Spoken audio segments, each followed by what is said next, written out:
Hello,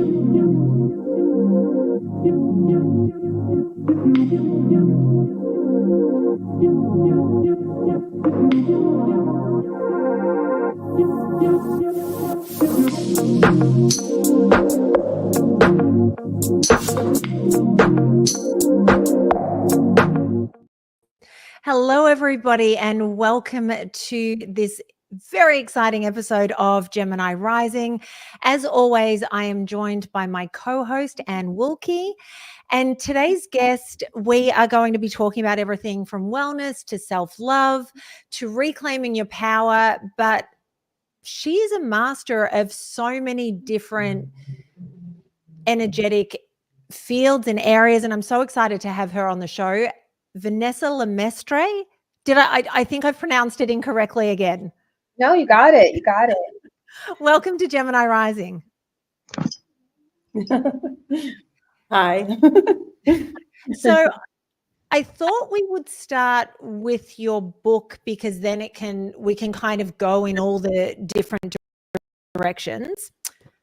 Believe in Your Soul. When you and I first met, so I feel like the way we met really was kismet in a way, because you were driving Lyft at the time. I had to go and pick up my car. I'm sure that's where I was going. And I actually was about to order an Uber, and something in my brain said, go and check Lyft and go and check the prices. And I think the difference was a matter of sense, but for whatever reason, I ordered the Lyft and you turned up to pick me up. And I think we talked from the start of the journey to the end, and you had literally just released this book. And we talked about you coming on this show and the divine timing of it all. We sort of got back in contact right when Anne and I were booking guests for the show. And I was so excited to hear from you. And I've since read your book, and I was blown away, because there are plenty of people that say, yeah, I've written a book, and it's great that they have. And I think everybody has a story to tell. But this book, to me, reading it, and you said at the beginning, this isn't going to be my autobiography. I kind of feel that's what you need to do next, because you have had a life. And having met you, I can't figure out how someone who looks as young as you has lived the life that you have, because it feels, as I'm reading, like you've had 10 different lifetimes in what I would say feels like a short, or looks like a short period of time on this earth. So I take my hat off to you for sharing that. But really, this is more of a guide about how to really change your life in terms of perspective and how you approach the world and what it throws at you. Was that your intention when you wrote it? I would say yes. You hit it on the nail. That was definitely my intention. I felt like I had gone through so much, and in the moments when it was really, really rough, if I had somebody help give me a glimmer of hope, how much that would help. And that was definitely, because I could see pain in people. I could see, while I may not know what it feels like to be homeless in this lifetime, it's all relevant, right? The pain in someone's eyes, or when they're giving up, when they're on the side of the street and all hope is gone. You can relate to that if you have empathy.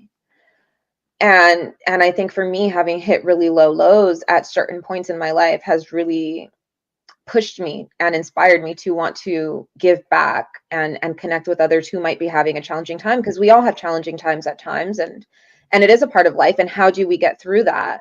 And I do think perspective is a major aspect of building that positive perspective, right? And are you able to give just a bit of a brief overview of your life and what got you to this point, just for those who haven't had a chance to read or don't follow you? Yeah, I'm like, how do I make this brief? Okay, so I think I can definitely do it. I'm up for the challenge.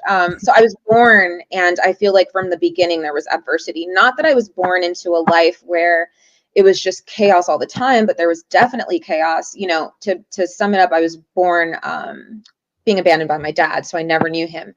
And I recall being in the first grade, and I was in private school and Catholic school, and they showed us, oh, you know, you have a mom, a dad, a sister, a brother. And I'm like, okay, I see me, I see my brother, I see mom. Where's this guy? So I go home not knowing I was supposed to have a dad or this masculine. And I'm like, you know, where's my dad? And my mom's like, you don't have one. And I felt kind of crushed, but at the same time, I took it upon myself because I had just learned about God. I'm like, oh, you know what, God, since you're God, you're going to be my father. And I remember so vividly this day. And I declared, from here on out, you are my dad. Mom's telling me I don't have a dad. You're my dad. Guess that's what that means. And that carried me through. It helped me in times when I really did need a father present, right? And I was going through suicidal moments in middle school, suicidal thoughts. I felt unworthy. I had a lot of low self-esteem. I was going through childhood sexual abuse from a very, very young age, up until the age of 14, by multiple, countless people. It wasn't until I journeyed later on in life with the plant medicine ayahuasca that it revealed to me how many people actually had sexually abused me and at what age it happened. And I thought this was something that would never come up because at the time it was too much for me to bear. So I was blocking all of these things out. I couldn't face it. I couldn't understand it. I couldn't deal with it. I didn't have anybody to tell me, you know, run, scream, protect yourself, call somebody. So it continued, you know, and I feel like it was very, very challenging. And I had to find those moments of glimmer of hope. And I remember being in middle school again with suicidal thoughts, and I was looking out my window for a crack of hope. And, you know, I grew up in Miami, so I'm, you know, it rains a lot. So the skies would get really pretty around twilight time. And I just remember being like, okay, these cotton candy colored clouds are gorgeous. Thank you for that, God. You know, little things, because if it was either that or I was going to just sit there and cry all night.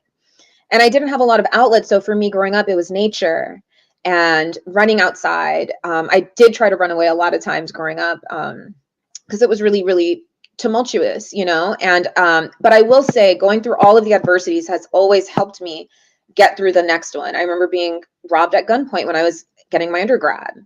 And that was scary. My life flashed before me because there's a gun in my face. And I had a purse filled with money I just raised for premature babies. And they stole it. They stole all the money. And I was like, what? This is good money, but thank God my life wasn't taken. But all of these adversities helped me for the biggest that I would have to overcome, which is my beautiful son, Camden, who I do channel throughout the book. And it's interesting because I finished the book when he was born, and that was my goal. I'm done with the book. My beautiful son is born. I'm going to go release it. And this was 8 years ago. And then I found out he had a rare fatal disease.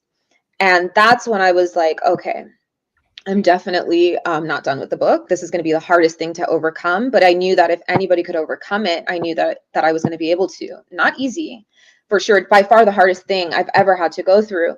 But it is also the portal to what allowed me to answer my calling. Because for a long time, I was like, I'm not going to listen. I'm going to do what I want. I'm a free spirit.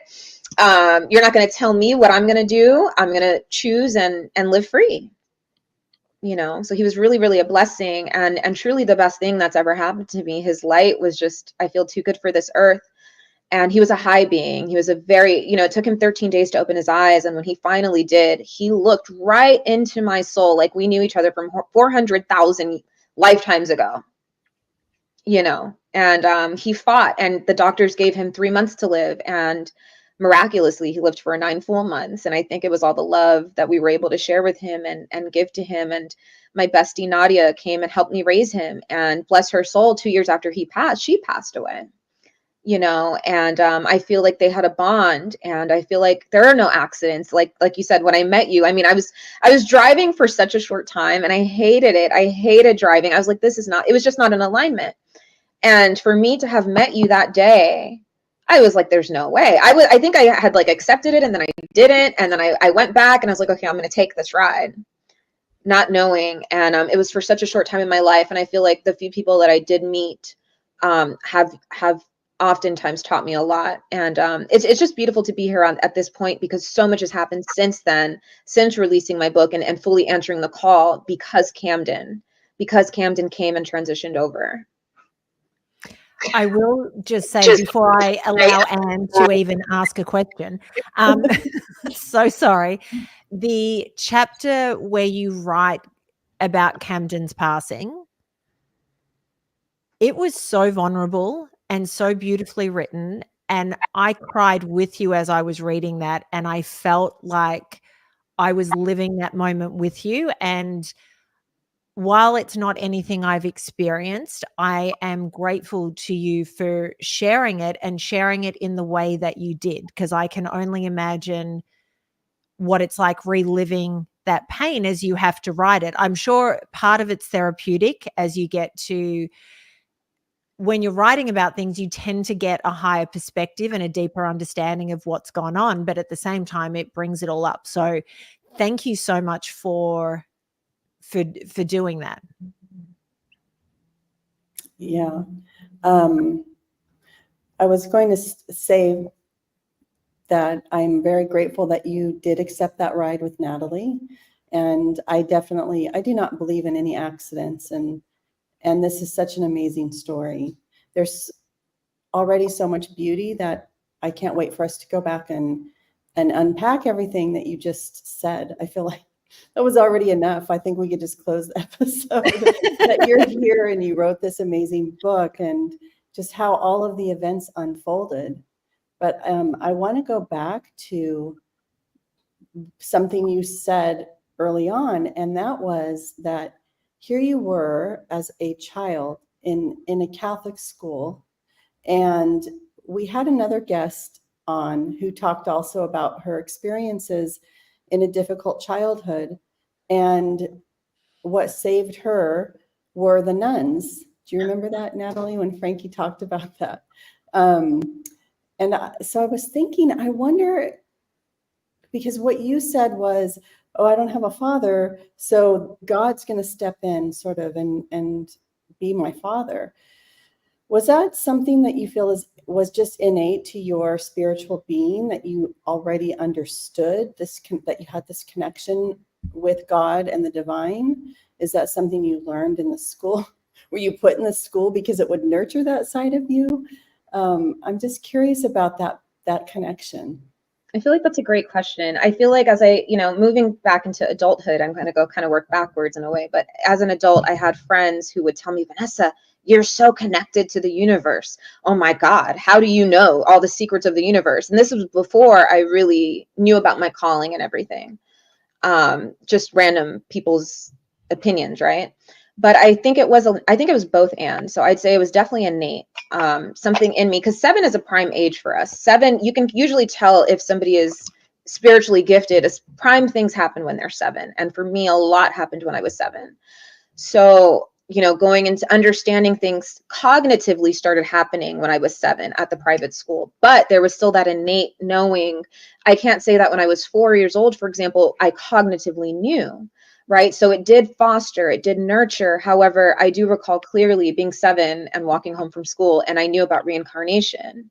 And nobody told me this, but I had a rebellious spirit because I'm in this private school and they're telling me, okay, when you're born and you die, you either go to heaven or hell. I rebelled against that. Something in me felt like, no, this is not it. What the hell are you talking about? I either go to hell or heaven. So same thing, like when I was walking home at 7, I saw a dog and I was like, what was I before? What was so-and-so before? What was my nun teacher before? Was she a cat? Was she a bear? Because I had already learned about the animals. Was I a dog before? And so because nobody taught me, for example, about reincarnation or when you die or previous evolutions, you might have been different forms. Because that innately came to me from, I don't know, spirit guides or my own previous knowing, I will always believe in reincarnation because I'm going to believe that of what my spirit told me versus what a book or a religion tells me happens when you die. So I feel like a lot of it was innate, and then it got fostered, and then I kind of created my own understanding, my own beliefs, like what felt right for me, because there was plenty in the Catholic books, religious books, that I did not agree with, and there was plenty that did resonate with me. Do good, be a good person, or try to be at least, right? But when they were telling us to go talk to the priest, I was not really into all the confessions, and me and my friends were like, let's just make some stuff up, certain things did not sit well, but other things did. Was your family Catholic already, or were you the outside? Because I went to a Catholic high school and I was the rebel Protestant. So I didn't ever do any of those things, and we got to sit in the back and kind of mock all the others, not mock them, make commentary. So did you grow up in a Catholic household at home as well? Well, it's interesting. So my family's from Haiti. Both of my parents are mixed. So even though I did not know my dad, I found out about my descent, my blood, my ethnicity at like maybe just only 9 years ago. So it was very complex. But growing up in my family, they were traditionally Catholic, but being that they're Haitian, there was a whole cultural difference where I felt like I would go out into the school and I would live an American life, but at home, there's ethnic food, there's ethnic communication, ethnic music. So it was very, there's a saying, and I don't know how much I agree with this because there's a lot I don't know, but there's a saying that says, oh, Haitians, they're 80% Catholic, 20% Protestant, 100% Voodooisant. Okay, people who practice Vodou, the original from Africa. And so growing up, I didn't see any of that. And I feel my family knew that I was spiritually gifted, but they kept telling me, oh, we don't know about that stuff. We don't know about the Vodou because they migrated here and I was the first generation American, right? So they still had such a cultural background. And I was definitely the black sheep just by nature. But I was also like the golden child because I'm a Capricorn and you kind of get a lot of responsibility early on being a Capricorn. But they knew I was spiritually gifted. And unfortunately, it wasn't very harnessed. Like, okay, we see she has gifts. Let's nurture this. You had a dream. What is this? It was very much like, we don't know about that. So I definitely had a hard time growing up in that regard as well, just even with peers and friends as well. And right now, so you bring up the Haitian culture, and I want to touch on how the last 6 months just here in America has affected you hearing people talk about Haitians, and I think sort of putting everybody in one basket.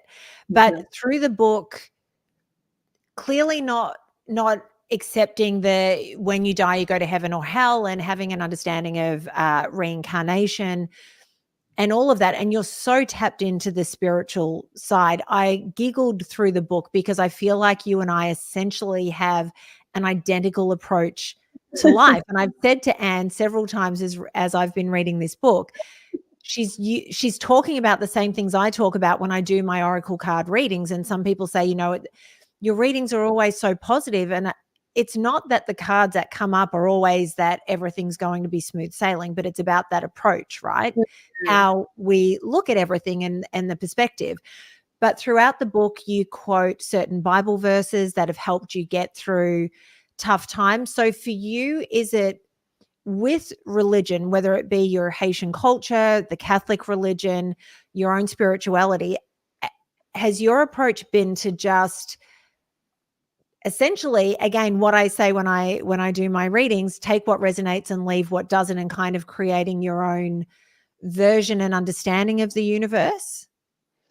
Absolutely. I feel like, to answer both questions, I feel like definitely I've always been that type of person, to have a free thinking mind, to be a free thinker and what resonates with me. So I can be opinionated and I can have a strong perspective about things, but I feel like we're all entitled to that.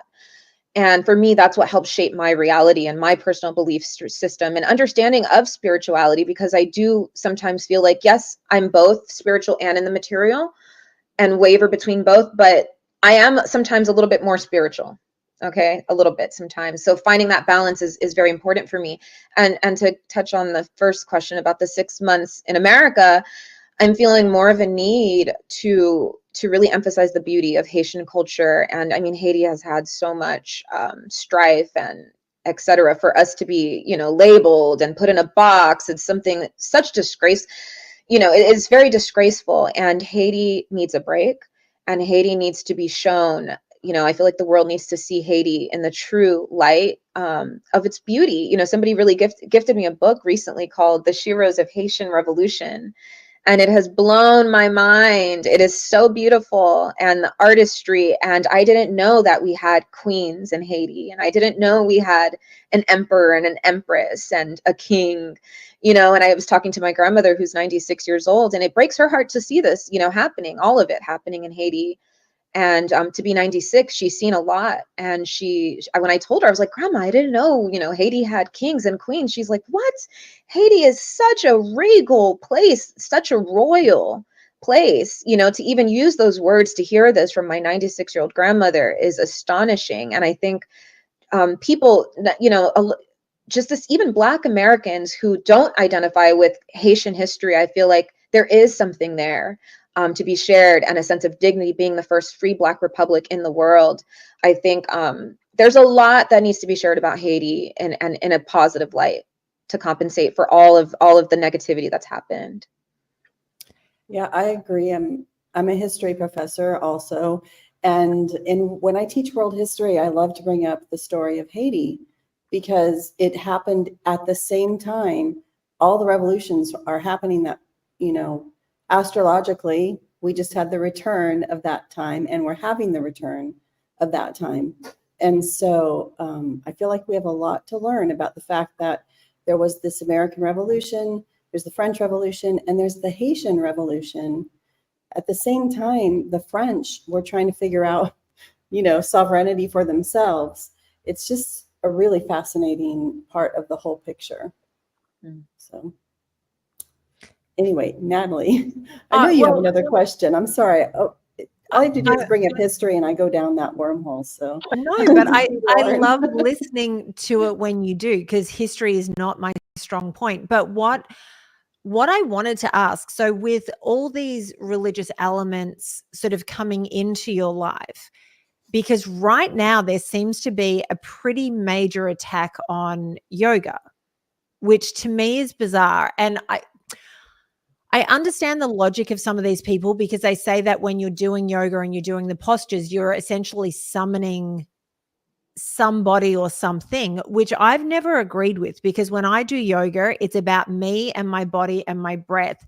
And if I'm connecting to anything, it's the universe. And I do all sorts of yoga. Yin is one of my favorite, because I feel like it releases so much in terms of stress and sadness and all the things that get stuck in our fascia and all of that, and in our joints. And to release all of that, I would come out of a yin yoga class and feel drunk, is the only way to describe it. But obviously without the hangover and without the horrible side effects, you're just in this floaty, dreamy place because you're so connected. So again, two questions again. What do you think of this attack on yoga and these people saying, well, I used to do it, but you're summoning something and you're praying to these deities, which I've never understood, because that's not how I've ever practiced yoga. And then how was that in terms of implementing it into your life and your practice, essentially? Great questions. And I think it's interesting that we're in this evolutional space with yoga, given that it was originally in the East, originally in, India and Kemet, certain parts of Africa, and it was their thing. And for us in the West to kind of why can't I say the word? Commercialize? Basically commercialize it. That's not the exact word I was looking, but basically, yes, for us in the West to commercialize it, right? I think it's interesting that this is happening, and maybe the whole spirit of yoga in itself, the entity controlling yoga and mastering yoga, could be a little bit upset. I think it could be a rebellious thing that's happening right now. Like, hey, where's the respect in it? I did get certified to teach yoga, and it was a beautiful time in my life. And I learned a lot, and this was way before it was super popular out here in the West. And I was fortunate enough to go to India, and I recall taking Kundalini yoga, and they had us sit in front of the statue, and he's talking about Shakti and Shiva. And I started to ask questions, because I'm like, okay, you're telling us to connect to this. And then, they use the term God. And I was very confused at that time. I'm like, what do you mean connect to God? Because I view God as the universe. And he really made it clear and was like, what you're doing, you're not viewing this as the God. This is a deity. And by you connecting to these certain poses in front of Shiva, you are basically tapping into that energy, the energy of Shiva, to grasp and to take that on. Now, I think there's a difference in you setting your own intention. So if your intention is not to connect with Shiva, I don't think you're just necessarily going to be taking in the energy and essence of Shiva. There are protocols and traditions and methods to how to connect to deities, whether it's Egyptian, Haitian deities, Greek deities, yogic deities, Hinduism, right? So I think it stems back to intention. And, I love practicing yoga on my own, in my own space. I feel you, Natalie. It's so amazing. And for me, it's all about my intention. So when I'm doing it in my own space, I'm not intentionally connecting to Shiva, although I have a lot of respect for Shiva and the purpose of these traditions. But for me, it really is, yoga's helped me so much in my self-confidence journey by just setting the intention to build my confidence. And I'm breathing through those poses, inhaling love, exhaling fear, inhaling confidence, right? Exhaling self-doubt. And so I really think yoga is a beautiful platform, a beautiful tool for you to use in your own way, obviously with respect and reverence, right? Was the word commandeer? Was that the word you were looking for? Maybe culturally appropriate, or I don't know if the right word. I don't even know if that's the right meaning, but it was commodorate. Modify, maybe. Commodify. Is it? Yay. Yeah. So I have a question about this also, and I think this also goes to one of the issues in your book, that it seems that, especially now, we're living in a time that when things that are empowering, the types of practices people use to find their center, to ground, to become clear-headed, a lot of times those things seem to be under attack in some way, whether it's religion, spiritual practices, or maybe not under attack, but questioned.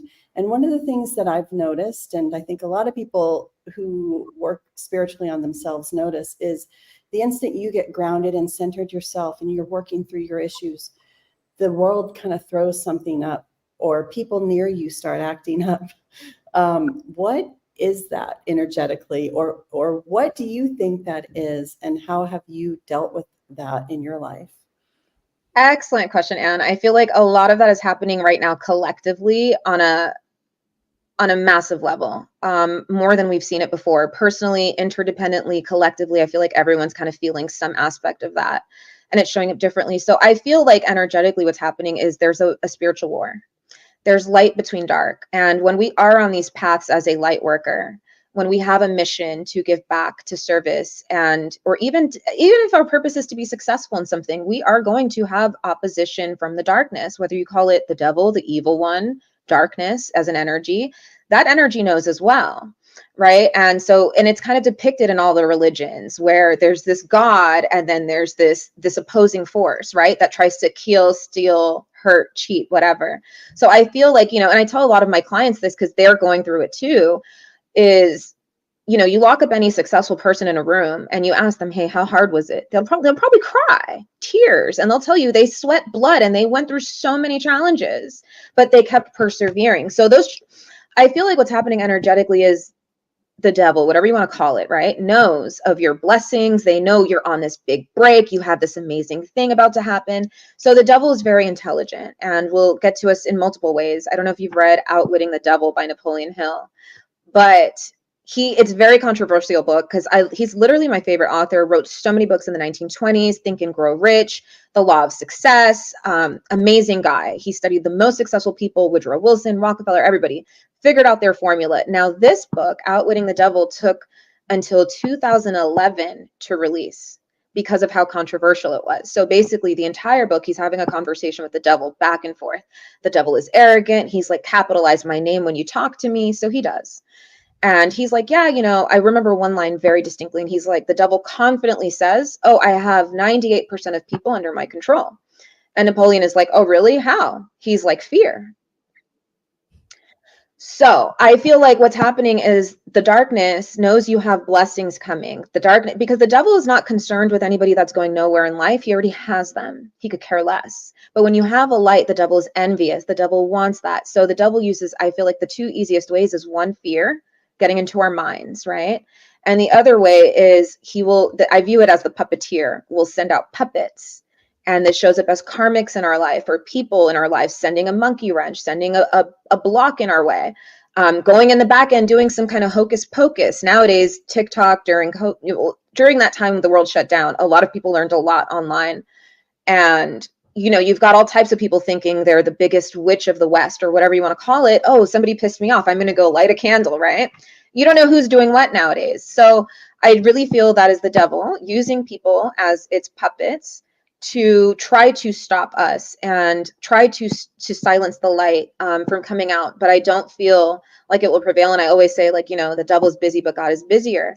So I feel like the light definitely overpowers the darkness, and being innocent definitely overpowers darkness on all aspects.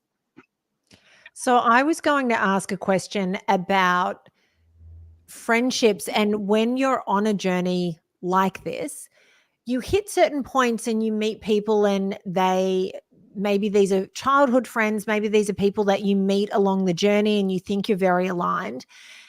And then you notice that they stop growing. They're happy where they are. And it's not anything, that's not to say anything negative about those people. That's just where they are in their journey. But as you grow, as you learn, as you tap in more to those higher energies, and so therefore you're ascending yourself and you're functioning at a higher frequency than these other people, I've noticed in my journey, there are always people trying to tear me down, whether it be that they don't want me to succeed because they weren't brave enough to take that leap, whether it be that they're uncomfortable by what they're seeing me do for whatever reason. I've personally learned over the years that in those moments, it's okay to let these people go and let them go with love. It's not a judgment. It's not anything bad, but I can't continue if you're trying to hold me back versus encouraging me. So do you see that just as you've outgrown them and they're just on a different path, or do you view things like that as it is the darkness trying to sort of hold you back? Or is it a combination? It depends on the person and the energy of what's going on. Does that make sense? It does, Natalie. Great question. I feel like it's both and, I feel like because you're on a higher frequency, that's natural for you to kind of outgrow, because you're not on the same wavelength now. You're up here, and it's not that you're better than, I don't believe in that, but they're not on the same wavelength. So naturally they're going to have to fall away because you're going in a different direction now.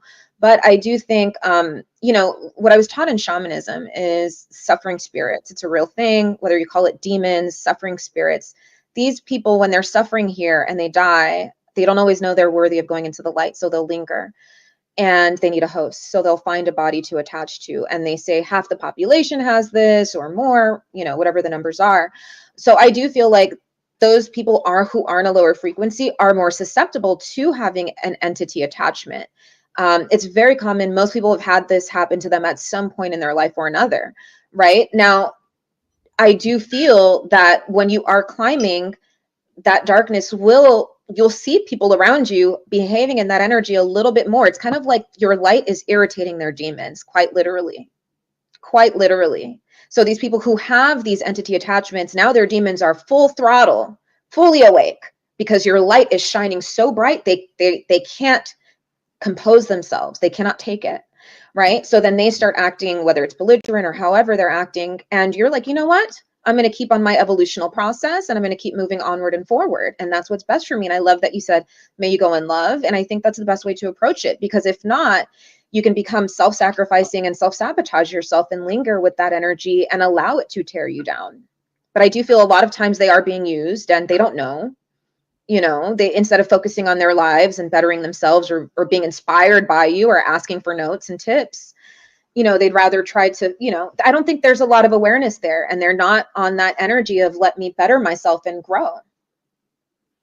And just one question to add on to that. I am forever talking about the NPCs, the non-player characters that are out there. And you do see these people that are walking around like zombies. There's no light within them. It's almost as if they're dead inside. How do you view those people? Because I'm curious, because if you ask me, it depends on the day as to what my answer is. Oh, we're living the human experience, Natalie. It's not easy. It's not easy. You know, it's not easy to view it from a heightened place. I think more and more, the more we encounter these beings and have certain encounters in our lives, we'll deal with them and from a higher space gradually over time. Like, you know, it really shifted for me when I just got back from Peru in June from a ayahuasca dieta. And I sit with a great family there. It was my second time sitting with them. And, you know, the first time I had a gentleman who was possessed, bothering me. And the first time back in 2019, I'm like, why is this happening to me? And I was the only female there. And one guy was just coming for me all the time. And this entity would take over him every time he drank the medicine. And I started complaining to the shamans there. And they said to him, you know, you're possessed, right? And he was like, I don't know. He basically didn't care. So this time around, you know, on day one of ceremony, there's a guy and he's starting to act up and I can tell his energy is all fixated on me, poking at me, bothering me. So I said to one of the facilitators, hey, this guy is doing this. And I remember last time it was a whole deal, whole situation. What's going on? And he said something very wise to me. He's like, Vanessa, you work with people, right? You know, doing readings, you're working with people. And I'm like, yeah. He's like, what would you do if that was your brother? What would you do if that was your lover, your father? And it really shifted things for me then, because oftentimes we will have at least one family member and family's a little touchy of a subject, right? But we will oftentimes it's pretty easy to identify at least one family member that you feel could have an entity attachment or they're on a lower frequency. And, you know, obviously we want the best for them. We want them to heal. We want to heal the generational curses or whatever's going on in the family lineage. We're not always able to do that all the time, but we try, especially us light workers. So, you know, it did teach me to extend a little bit more compassion for when I see that, but I'm also wise enough to stay away, you know? Yeah, that's interesting. Now, I'm wondering what you think about whether or not women are more vulnerable to these sorts of things. So going into something like an ayahuasca ceremony, and having traveled all the way to a different part of the world to do this, you put yourself physically in a vulnerable position, which I feel like you don't shy away from. Your experience shows that, right? But is that something that women in particular or feminine energy has to deal with more? And this question comes from a film I recently saw as well, which was about a photographer named Lee Miller. And she talks about her experiences as a frontline photographer in World War II. And one of the issues she had to experience everywhere she went, where she wants to go in, use her skills to sort of, you know, bring witness to everything that she's seeing. And the first hurdle she has to always overcome everywhere, even energetically, is her femininity. So I just wondered if you had any thoughts about that. Yeah, that's it. You know, I'm curious. I feel like we deal with it differently. I don't know if we're more susceptible because what's going on is, okay, when we're dealing with suffering spirits, there's a lot in that realm where they're dealing with addictions, including mostly sometimes sexual addictions. Okay. So that energy can attach to male or female. Right. When it did happen to me that first time back in 2019, and I was having an issue with the guy disturbing me, he did say, because I'm a healer, I'm going to have more challenges from the medicine. And the medicine is always going to challenge you and test you. So basically their point in saying that was that if it were to be a man who was also a healer, he would get the same energy kind of coming at him. And I've seen it where it's this amazing masculine facilitator and all the girls are drooling over him because he's healing them. And there's this confusion that happens a little bit, right? Boundaries are crossed a little bit where it's like, oh my gosh, you're healing me and you're attractive and you're charismatic and you have this beautiful energy. So there's this attachment where it's like, oh my God, you're saving me, you're helping me. And so I think there's this level, especially as females, when it comes to vulnerability, where we do need to make sure we're assessing everything in terms of our safety, right? And I think just in the nature of us being female and our history, living in patriarchy and all of the things that have happened, or just even our physical construct, how we are typically smaller than a physical man's strength and what could potentially happen. I think we do, as females, do need to take that into account a little bit more. But I won't say that I think females are necessarily more susceptible. I think in our culture, a lot of men who have either been abused or are on this lower frequency that are more susceptible to getting these entity attachments might even need a little bit more help, for all I know. Thank you. Natalie, you can go ahead. I just wanted to make sure that if there was anything else that you wanted to ask in relation to that before I continue. No, you're good. So I'm so curious about the ayahuasca. I have spoken to so many people that have gone on that journey, and I've never felt the pull. However, I say I never have. It's kind of a fib, because there are some people that we're speaking to who are, as in Anne and I, about doing the show. We were meant to do a show with them a couple of months ago, but it's been postponed at least for a little while. And they were talking at length about ayahuasca, and it made me curious. He and I had been messaging a year before, and he's like, you need to try this. And I'm like, I don't really feel the call. He's like, if you don't feel the call, don't push it. But as I'm getting older, I'm becoming ayahuasca curious.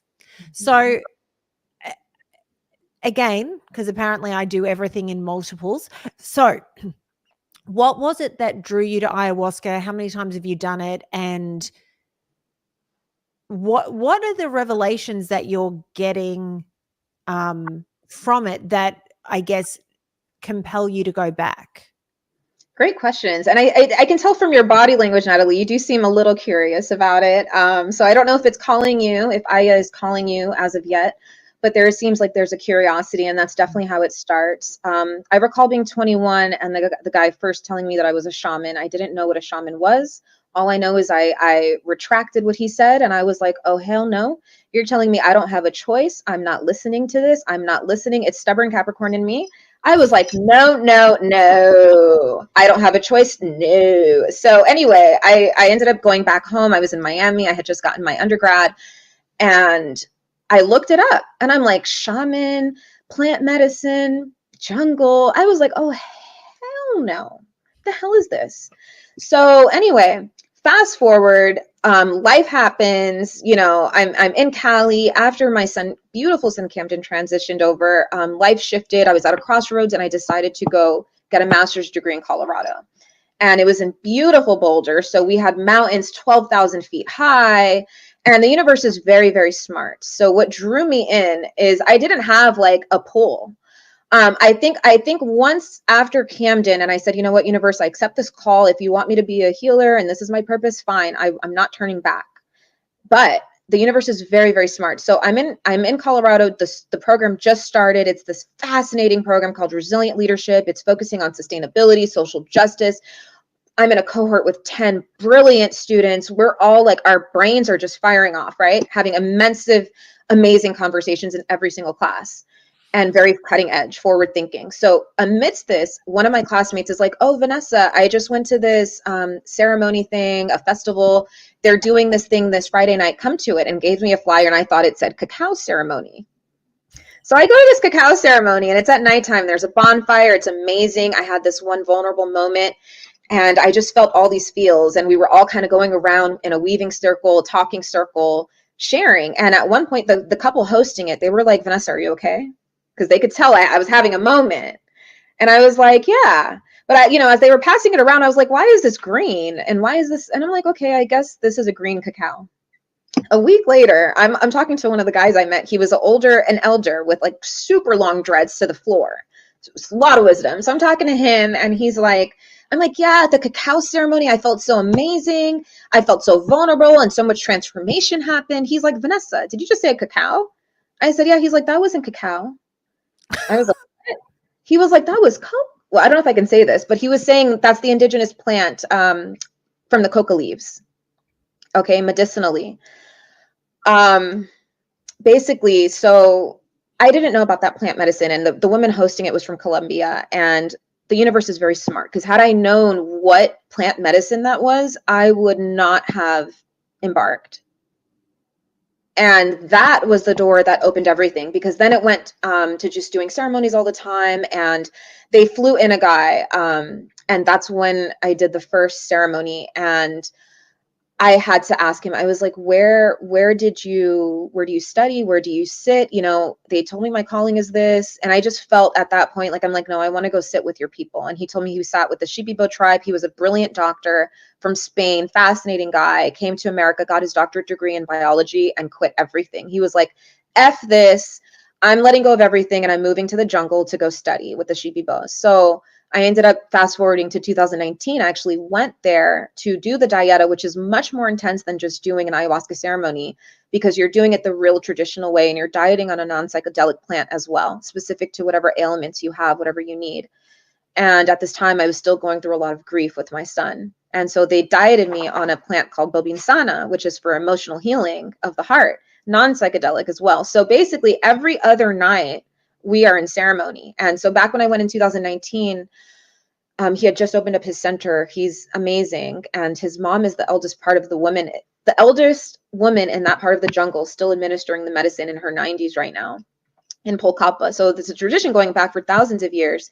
And the people I sat with that time, they were like, Vanessa, this is so much more intense than the other retreats we went to. And they told us from jump, they're like, this is not a retreat. Woo, woo. This is not we're not here to travel and have a good time. This is the real authentic way. And we're going in deep.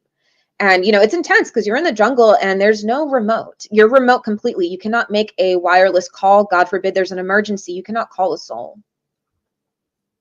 So it's intense. You know, it's just you and you in a hut.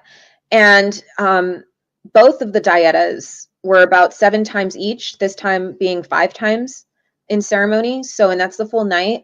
We start about 9 p.m. We go until about 9 a.m. in the morning with a lot of strict restrictions, no drinking, barely any salt, any sugar. You're fasting most of the time, doing a dry fast, eating 1 meal a day, very intense, barely drinking any water, a lot of restrictions there. But some of the revelations that came for me that have been helpful, I remember the first time I was in the dieta, the first 3 nights were very blissful, not super, but a little bit, in the sense that they were revealing a lot for me around beauty and helping me with my self-confidence and things I still needed to work through in a blissful way, in a way that my spirit was very receptive to receive lovingly. And by the 4th night, it was showing me all of these things I did not want to see. I was like, why? It was showing me like, okay, you're showing up like this in the world. You're showing up like that. Your ego is coming out of check in these areas. And I went crying to the shaman. I'm like, why? The first 3 days was beautiful. And then by the day 4, it was so intense. He's like, Vanessa, you need to say thank you. You need to appreciate that the medicine showed you this, because the medicine is like a detective, is what he said. It works as a detective and it will go within you and find what you need to see that you don't want to see. Because we're so intelligent as humans, right? We know how to compartmentalize. Oh, I need to go heal that, but let me go cut this TV on and binge on this show real quick, right? Because we don't want to look, and we suppress. So that is what it has revealed to me, and in such a magnificent way, where it was even showing me images of my higher self. And when this higher version of me showed up, it was like, Vanessa, this is who you really are. And it showed me my son, and it showed me Nadia on the other side. And my son came through as the biggest pillar. And so it confirmed the wisdom that I saw in his eyes on his 13th day when he opened them.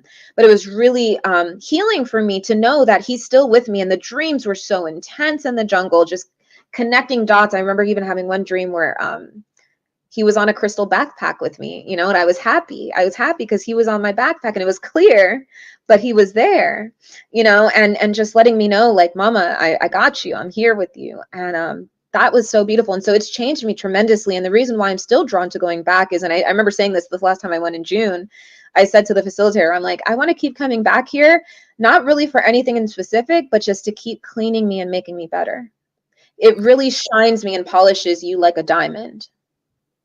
I think the thing that holds me back at this moment in time, and I am trusting that when the time is right, the universe will present the right people to me. But I hear stories about people doing the ceremonies and what have you. But my concern is who's leading me and who else is present, because those energies are so important. If I'm with someone where I don't see pure light, I don't want to be in that vulnerable position and open myself up to it. Same with if you get there and the space is wrong or the people around you are wrong, I don't want to end up having a negative experience for something that should be so impactful and powerful.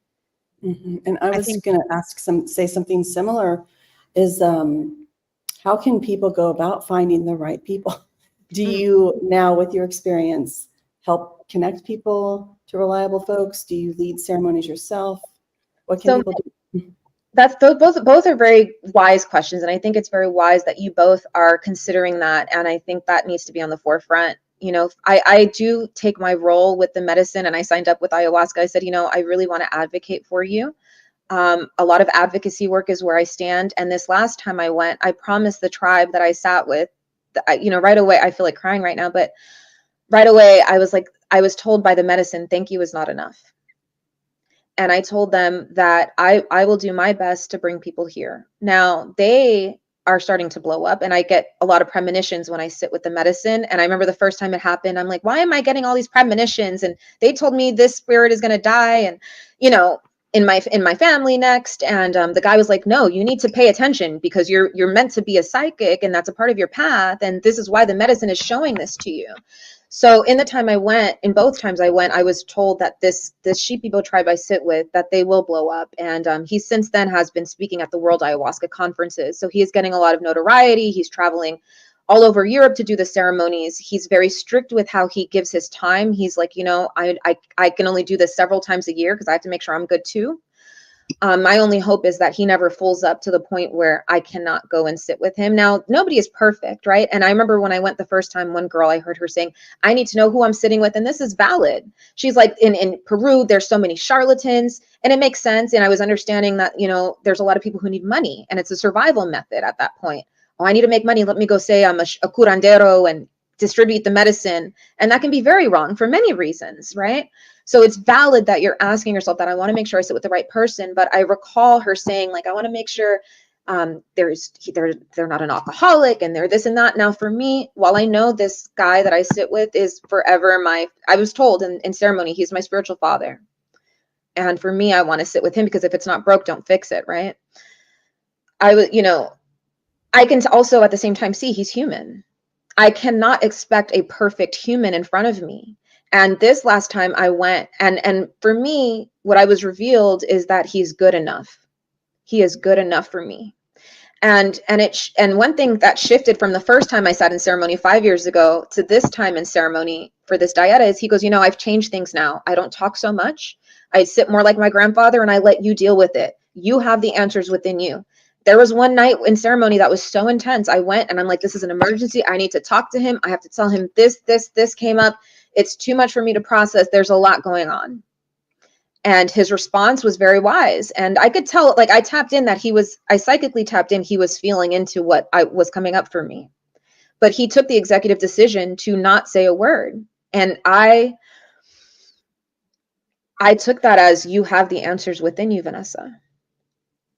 This is a personal process. And, you know, and it was interesting this time I went because it was 10 of us that showed up, but we were all healers all over the world. There was a shaman from Canada, a lot of notoriety. Apparently he's a famous shaman. He's administered over 500 ceremonies plus.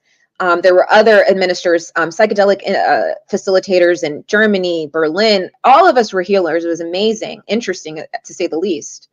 And one of them was saying, oh, but I like another guy who's just as good, or, you know, comparing. And he's like, but I can't really compare. And so I just took it for, you know, if you look for perfect, you're not going to find it. You might come close, but if it's not broken, if it works for you, take it. It's probably just what you need. I like his approach in giving you that space. He does open the container at 9 p.m. and by 12 a.m. he closes the ceremony and he goes to his own process. He has other maestros. He's like, there's too many of you guys here with too many levels of darkness. I have to hire other people to help me. This is too much. I cannot do this all on my own. And the other maestro and maestro, pure gems. My heart thinks about them and I want to cry because they're so beautiful. They're such beautiful souls. But you can really see how he has it working like a fresh oil mill. But even though they end at the ceremony at 12, the guy who was saying, oh, I think I like the other guy because he goes all night singing the ikaros, which are the sacred songs they sing throughout the process for your healing. I was good with him ending at 12 because I'm still going through my own process. Everybody is, because you're up all night with you. You know, I don't necessarily feel like I need to have somebody, and everybody's different.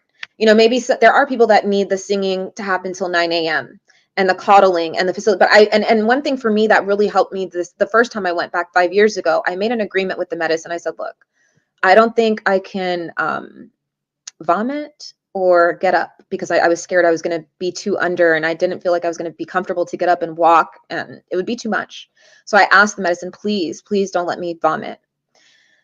And the medicine went in agreement with me, and I did not vomit once, both times, both dietas. But there was one time in that dieta, my ego started getting to me. I was looking around. I'm like, oh my God, I'm the only one not puking, literally. And the medicine made me convulse instantly and was like, don't think. I won't make you go in a heartbeat. I'll let you go right now. And that really checked me, because it was like, it's not about that. It was just my own agreement. Like, hey, can we just wait till the morning if I have to do anything? Because I don't, and she honored that for me. And I'm very grateful. I'm grateful. And I will say too, one last thing about this is, you know, this time I went, I set 12 intentions. I bring a journal every time I go, and I wrote out 12 things. Hey, I need to touch on this. By the end of my dieta, I realized the medicine hit every single one and did not miss a beat. Wow. One thing I think that's so important that you just mentioned is, you know, the idea that you've got the leaders of the ceremonies, who some people want the person who coddles them through the whole process, right? It's so important, I think, what you said about, even from their perspective, to be able to have their own separation from the people. I like that you said that it runs in a way sort of like this machine, that they've got the boundaries, and it seems very healthy.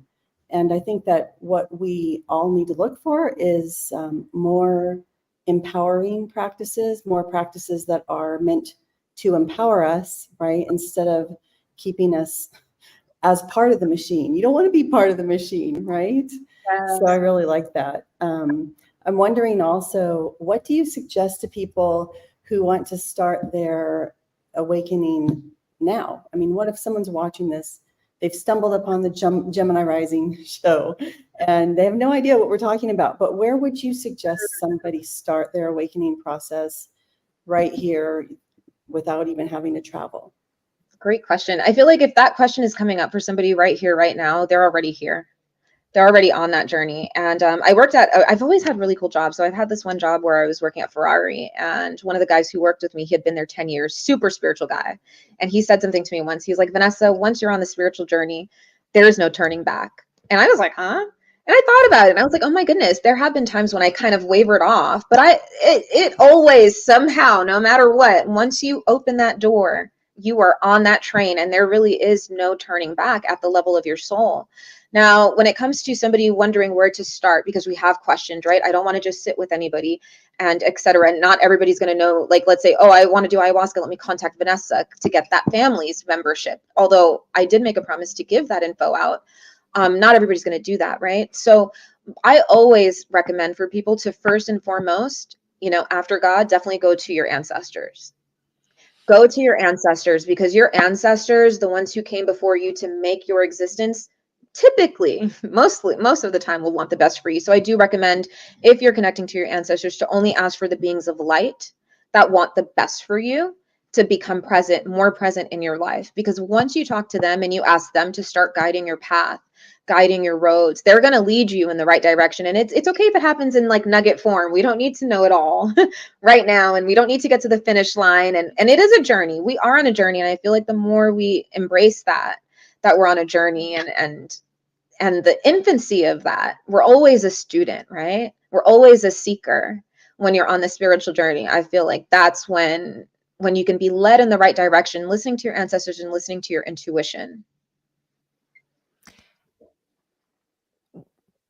Oh my gosh, I had a question, and it totally, you know, when it totally flies out of your brain. Actually, no. Okay, I remember it now. Gosh, I'm having a moment today. you wrote a book about ayahuasca and your experience. So I didn't have the chance to actually get that book, but I want to know, for people that are curious and want to explore this topic more, what's in that book just generally, and also give them your website so that they can go and purchase a copy. Yes. Thank you. So that book is pretty personal. I do go in and I'm like, I want to share a lot about my journey from that time, which is something that I don't feel I want to go public with all the time, if that makes sense. It's more of the private aspects of what I went through. And so like when I talk about my higher self, I think that is mentioned in the book, the images I saw and how the imagery showed up for me. Some of the dreams I had, some of the messages I got, a lot being premonitious. It was interesting. So that's pretty much, I kind of go into full detail. I decided not to do a continuation of this last dieta, and I took beautiful photos that really show the magic of everybody who was there. And my cousin was like, you've got to make this into a book, Vanessa. You got to, and I felt like those pictures were, have you ever come across pictures that are so precious that you just want to like guard them because it's such a gem, the amount of beauty and sacredness that you see in these photos. So I almost felt like I would tarnish that essence if I just blasted it on my social media, my Instagram, those photos, for example. But it is an in-depth journey of that first diet I did when I was in 2019, with a lot of private details of things that came up in ceremony and kind of just my journey, which were pretty revelational. And they do say, when you're in ceremony, not to compare, because everyone's journey is so different and what you're going to get is so unique. Like this last time I went, one lady got all the animals and she saw anaconda and she saw panther, but she needed that. She was going through a big life change in her life, And so I think if you're in a space where you can feel confident about what your journey is and not compare, it can be a really great guide to see what it's like, what that lens can look like. And so my website is soulxo.com, www.soulxo.com. And it's a digital book, that one.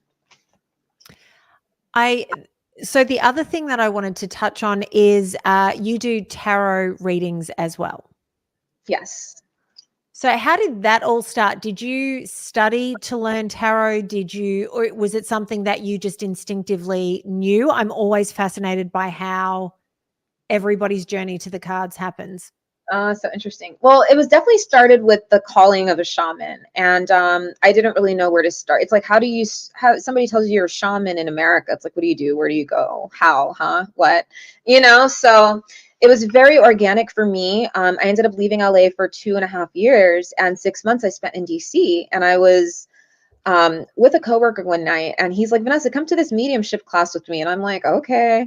Everybody in the class wanted to be a medium except for me. I'm like, whatever, what are we here for? Okay, anyway.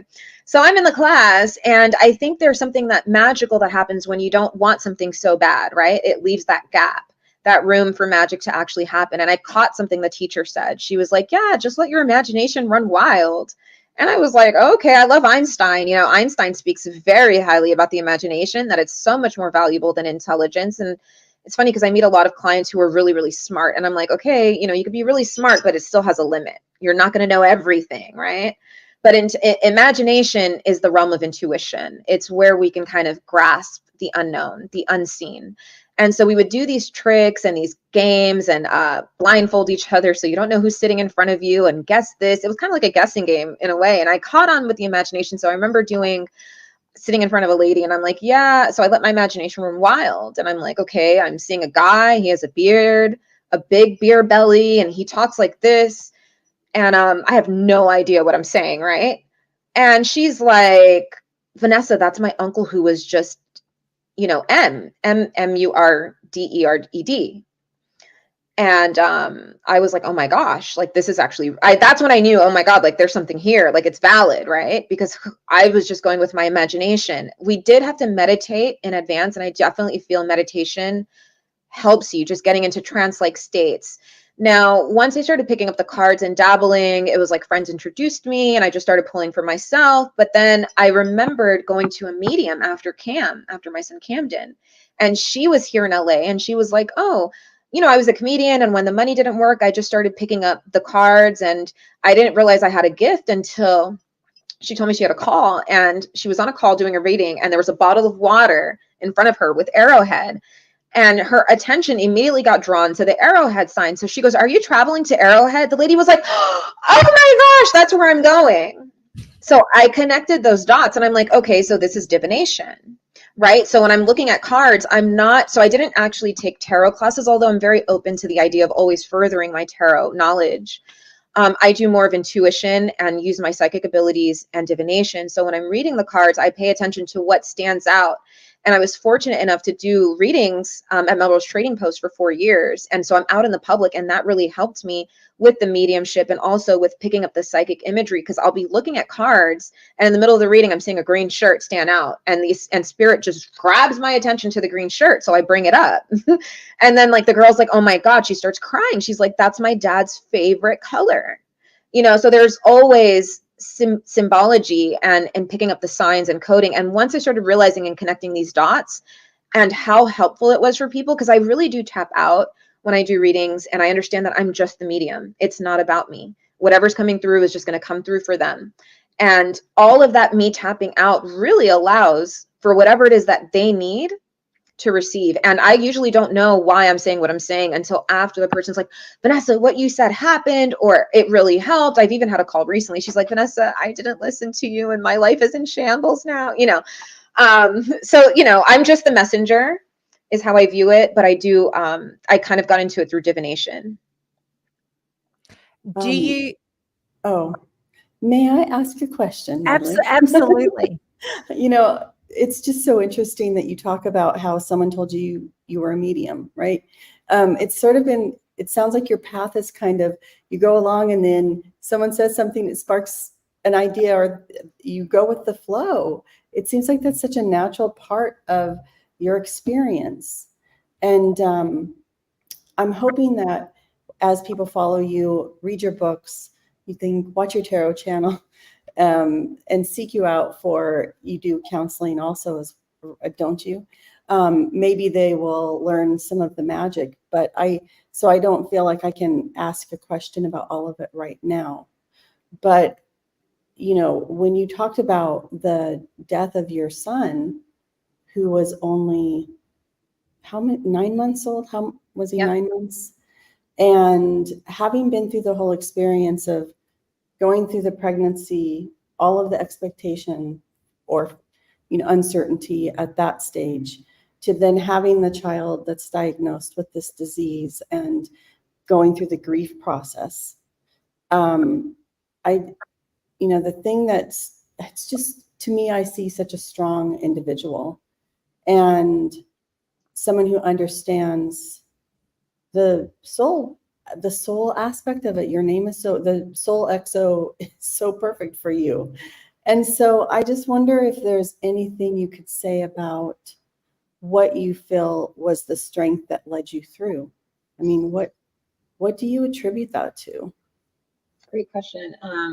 It was definitely so hard.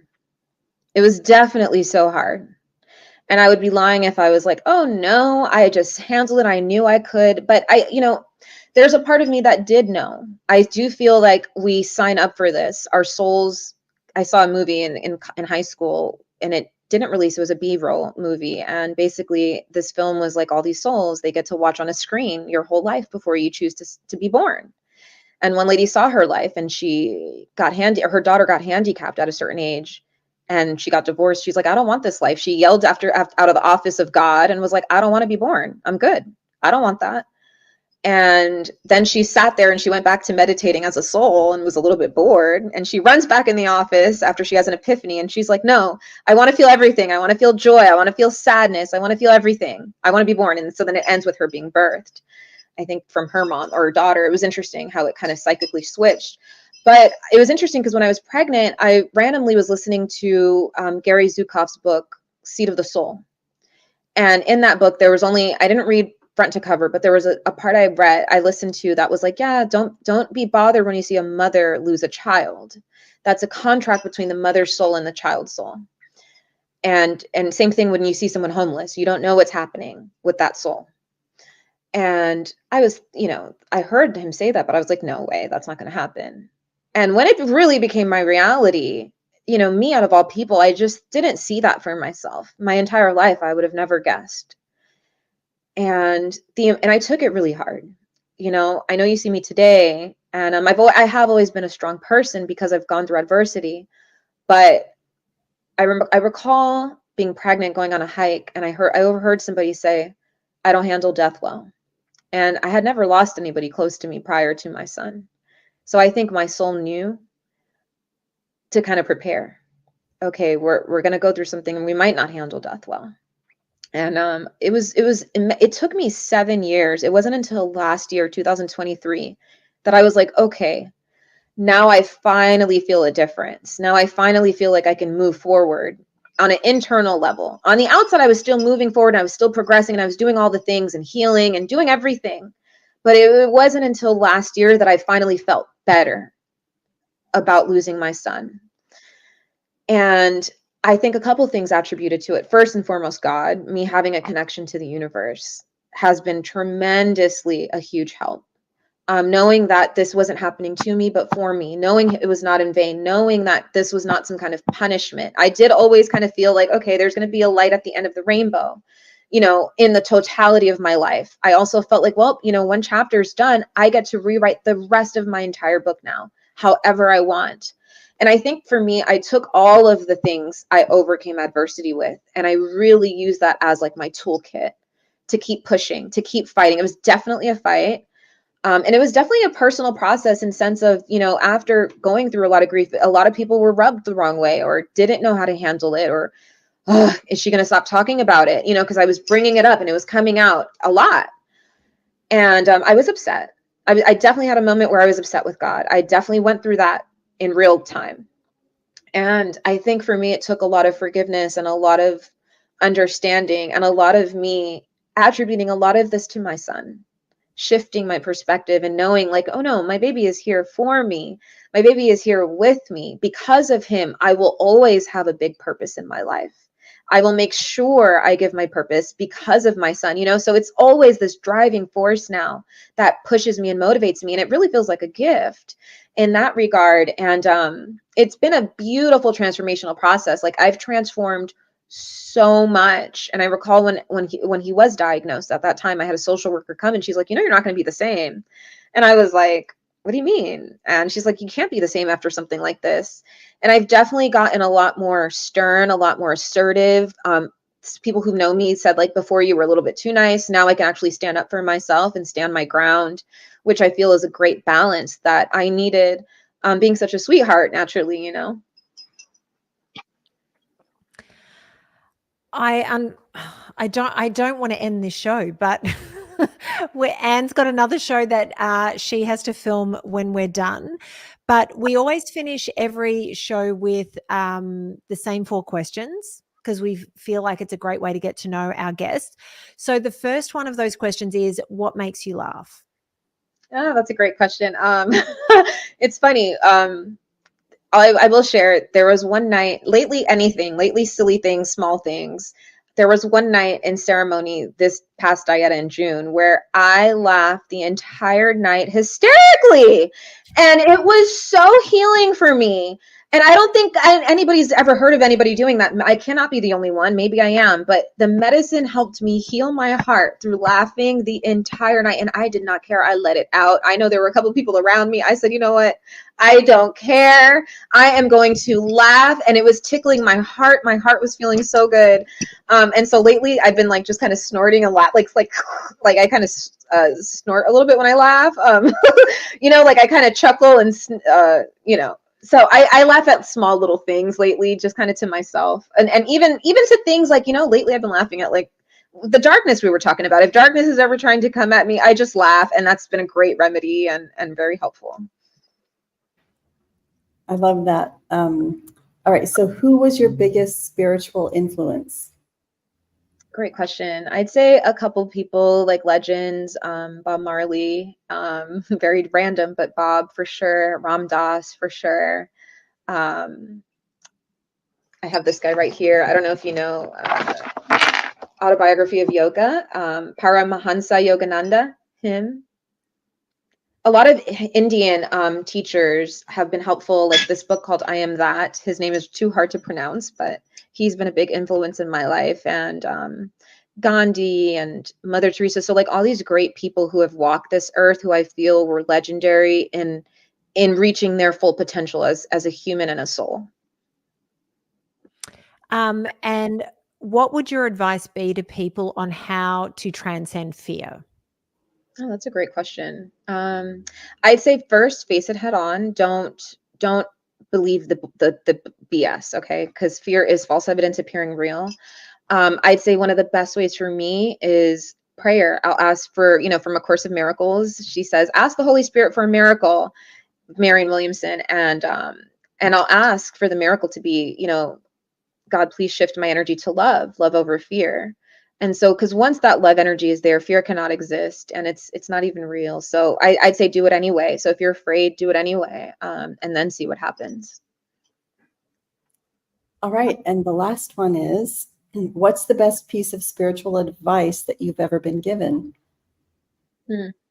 So many. They're almost equal. Let's see, one coming to mind. This one's been coming to mind lately. It was these two older men, and I feel like it's very valid. They're like, Vanessa, one thing we've learned, they were maybe in their, I don't want to say older because it's not really old, but they lived enough life. They were maybe in their 60s, and they're like, oh, one thing we realized is it always works out. And so I feel like all the moments we get into control freak energy, and we start panicking, it's like just most of the time it works out anyway. So I want to remind people again to go and get your book. This is available on your website as well as on Amazon. And so I want to tell you one little fun fact about this book. So my mum, who passed, we're not quite at 20 years, but we're very close to it being 20 years ago. But there's a couple of ways she lets my sisters and I know she's around. Owls are one of them. So I've got a whole bunch of crystal owls in my place, because why wouldn't you? But the other thing is the song Don't Worry, Be Happy. Mm-hmm. And I was sitting reading your book, and I had just started it, and I was talking to my sister, and I randomly opened a page, and it's chapter 1 or chapter 2. And what's the name of it? Don't Worry, Be Happy. And I said to my sister, you're not going to believe this. I said, because we always talk about the books that we're reading. And she went, are you joking? I said, to me, that means it's going to be a phenomenal show. So I thought you might like that little bit of information. But for anyone who wants to change the way they think and change the way they approach the world, I think this is probably the most perfect book to help guide people through that, because it's so real and so practical. So I recommend that to everybody. We will have all of your contact info and where everybody can find you, including the tarot page link. So if they want to watch your videos that you're posting, we'll have that down in the description below.